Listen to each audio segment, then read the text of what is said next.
ಈ ಹಿಂದೆ ದರ್ಶನ್ ಅವರು ಜೈಲು ಸೇರಿದ್ದಾಗ ಪ್ರಶಾಂತ್ ಕಿನಿ ಅಂತ ಒಬ್ಬ ಖ್ಯಾತ ಜ್ಯೋತಿಷ್ಯ ತಜ್ಞರು ಒಂದು ಭವಿಷ್ಯವನ್ನು ನುಡಿದಿದ್ರು ನಟ ದರ್ಶನ್ ಅವ್ರ ಮೇಲೆ. ಏನು ಅಂತ ಹೇಳಿದರೆ, ಆದಷ್ಟು ಬೇಗ ದರ್ಶನ್ ಅವರು ಜೈಲಿಂದ ರಿಲೀಸ್ ಆಗ್ತಾರೆ, ಎಲ್ಲ ಅಭಿಮಾನಿಗಳಿಗೂ ಒಂದು ಸಂತಸವಾದ ಸುದ್ದಿ ಸಿಗುತ್ತದೆ ಅಂತ ಹೇಳಿದರು. ಸೊ ಅವರು ಹೇಳಿ ಒಂದು ಸ್ವಲ್ಪ ದಿನಕ್ಕೆ ಆ ಭವಿಷ್ಯವಾಣಿ ನಿಜ ಆಗಿತ್ತು ಕೂಡ.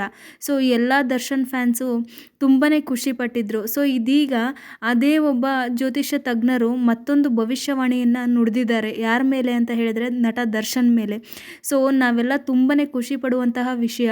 ಅದೇನು ಅಂತ ನೋಡೋದಕ್ಕಿಂತ ಮುಂಚೆ ಯಾರ್ಯಾರೆಲ್ಲ ದರ್ಶನ್ ಸರ್ ಫ್ಯಾನ್ಸ್ ನೋಡ್ತಾ ಇದ್ದೀರಾ ಈ ವಿಡಿಯೋನ, ದಯವಿಟ್ಟು ಲೈಕ್ ಮಾಡಿ ಹಾಗೆ ಸಬ್ಸ್ಕ್ರೈಬ್ ಮಾಡಿ. ಸೊ ಏನು ಭವಿಷ್ಯ ನುಡಿದಿದ್ದಾರೆ ಅಂತ ಹೇಳೋದಕ್ಕಿಂತ ಮುಂಚೆ ಇನ್ನೊಂದು ಏನು ಖುಷಿ ಪಡೋ ವಿಷಯ ಅಂತ ಹೇಳಿದ್ರೆ, ಸೊ ಇವಾಗ ಏನು ಹೈಕೋರ್ಟಿಂದ ದರ್ಶನ್ ಸರ್ ಅವ್ರಿಗೆ ಜಾಮೀನು ಸಿಕ್ಕಿತ್ತಲ್ವ, ಸೊ ಅದನ್ನು ಪ್ರಶ್ನೆ ಮಾಡಿ ಪೊಲೀಸರು ಸುಪ್ರೀಂ ಕೋರ್ಟ್ ಅವ್ರಿಗೆ ಅರ್ಜಿ ಕೊಟ್ಟಿದ್ದರು.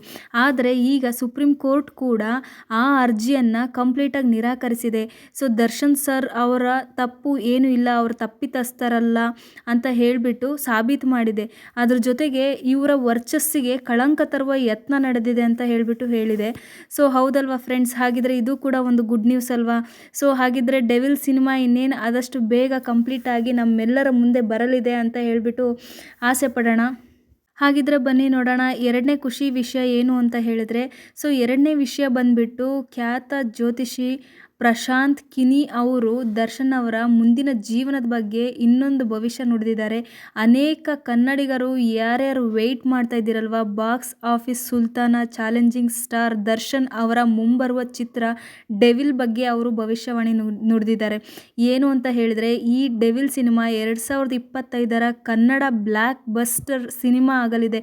ಸೂಪರ್ ಡೂಪರ್ ಹಿಟ್ ಆಗುವಂಥದ್ದಿದೆ. ಏನು ಈ ಹಿಂದೆ ಸಿನಿಮಾಗಳಿತ್ತಲ್ವ, ಅದರ 2ರಷ್ಟು 3ರಷ್ಟು ಸದ್ದು ಮಾಡಲಿದೆ, ಅಷ್ಟರ ಮಟ್ಟಿಗೆ ಹಿಟ್ಟಾಗಲಿದೆ ಅಂತ ಹೇಳಿಬಿಟ್ಟು ಅವರು ಭವಿಷ್ಯವನ್ನು ನುಡಿದಿದ್ದಾರೆ. ಎಷ್ಟು ಖುಷಿ ಪಡುವಂಥ ವಿಷಯ ಅಲ್ವಾ ಫ್ರೆಂಡ್ಸ್. ಯಾಕೆ ಅಂತ ಹೇಳಿದ್ರೆ, ನಮ್ಮ ಸರ್ ಇಷ್ಟು ದಿನ ಎಷ್ಟೊಂದೆಲ್ಲ ನೋವನ್ನು ಅನುಭವಿಸಿ ಎಷ್ಟೊಂದೆಲ್ಲ ದುಃಖದಲ್ಲಿದ್ದರು. ಸೊ ಈ ಒಂದು ಮೂವಿಯ ಸಕ್ಸಸ್ ಮುಖಾಂತರ ಅವರ ಒಂದು ಜೀವನದಲ್ಲಿ ಸಿಕ್ಕಾಪಟ್ಟೆ ಖುಷಿ ತುಂಬಲಿದೆ ಅಂತ ಅನ್ಕೊತೀನಿ. ಅದೇ ರೀತಿ ಇನ್ನೊಂದು ಗುಡ್ ನ್ಯೂಸ್ ಏನು ಅಂತ ಹೇಳಿದರೆ, 2027 ನಂತರ ದರ್ಶನ್ ಸರ್ ಅವರು ರಾಜಕೀಯವನ್ನು ಪ್ರವೇಶಿಸ್ತಾ ಇದ್ದಾರೆ. ಸೊ ರಾಜಕೀಯವನ್ನು ಪ್ರವೇಶಿಸಲಿದ್ದು ನಂತರ ಅವರಿಗೆ ಸಿನಿಮಾ ಹಾಗೂ ರಾಜಕೀಯ ಎರಡರಲ್ಲೂ ಸಿಕ್ಕಾಪಟ್ಟೆ ಜಯ ಸಿಗಲಿದೆ. ಅವರು ಏನು ಇಷ್ಟು ವರ್ಷ ಸಾಧನೆ ಮಾಡಿ ಹೆಸರನ್ನು ಗಳಿಸಿದಾರಲ್ವ, ಅದರ 2ರಷ್ಟು ಹೆಸರು ಕೀರ್ತಿಯನ್ನು ಅವರು 2027 ನಂತರ ಅವರ ಜೀವನದಲ್ಲಿ ಪಡೆಯಲಿದ್ದಾರೆ ಅಂತ ಹೇಳಿಬಿಟ್ಟು ಸಿಕ್ಕಾಪಟ್ಟೆ ಒಂದು ಒಳ್ಳೆ ಭವಿಷ್ಯವನ್ನು ನುಡಿದಿದ್ದಾರೆ. Total 3 good news friends. ಏನು ಅಂತ ಹೇಳಿದರೆ, ಸುಪ್ರೀಂ ಕೋರ್ಟು ಈ ಪೊಲೀಸರ ಒಂದು ಅರ್ಜಿಯನ್ನು ನಿರಾಕರಿಸಿ ಅವರು ತಪ್ಪಿತಸ್ಥರಲ್ಲ ಅಂತ ಹೇಳಿದೆ. ಅದಾದಮೇಲೆ ಇನ್ನೊಂದೇನು ಅಂತ ಹೇಳಿದರೆ, ಅವರ ಒಂದು devil cinema super duper hit ಆಗುವಂಥದ್ದಿದೆ.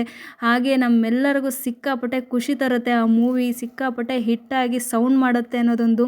ಇನ್ನೊಂದು ಅದ್ರ ಜೊತೆ ಏನು ಅಂತ ಹೇಳಿದರೆ, 2027 ನಂತರ ನಮ್ಮ ದರ್ಶನ್ ಸರ್ ಅವರು ರಾಜಕೀಯವನ್ನು ಪ್ರವೇಶ ಮಾಡ್ತಾರಾ ಇಲ್ಲ ಗೊತ್ತಿಲ್ಲ, ಬಟ್ ಇವರ ಒಂದು ಭವಿಷ್ಯವಾಣಿ ಏನಿಷ್ಟು ದಿನ ನುಡಿದಿದ್ದಾರಲ್ವ, ಸೊ ಅದೆಲ್ಲವೂ ಸತ್ಯವಾಗಿದೆ. ಸೊ ಹಾಗಿದ್ರೆ ನಾವು ಕಾದು ನೋಡಬೇಕು ಇನ್ನೆರಡು ವರ್ಷ ಈ ಒಂದು ರಾಜಕೀಯದ ಭವಿಷ್ಯವಾಣಿಯು ಕೂಡ ನಿಜ ಆಗುತ್ತಾ ಇಲ್ವಾ ಅಂತ ಹೇಳಿಬಿಟ್ಟು.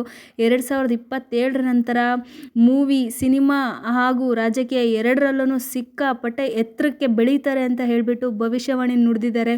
ಸೊ ನನಗಂತೂ ಸಿಕ್ಕಾಪಟ್ಟೆ ಖುಷಿ ಆಗ್ತಿದೆ. ಇವತ್ತೇನು ಅಂತ ಹೇಳಿದರೆ, ಒಂದಲ್ಲ ಎರಡಲ್ಲ 3 ಸಿಕ್ಕಾಪಟ್ಟೆ ಒಳ್ಳೆ ನ್ಯೂಸ್ಗಳು ಬಂದಿದೆ.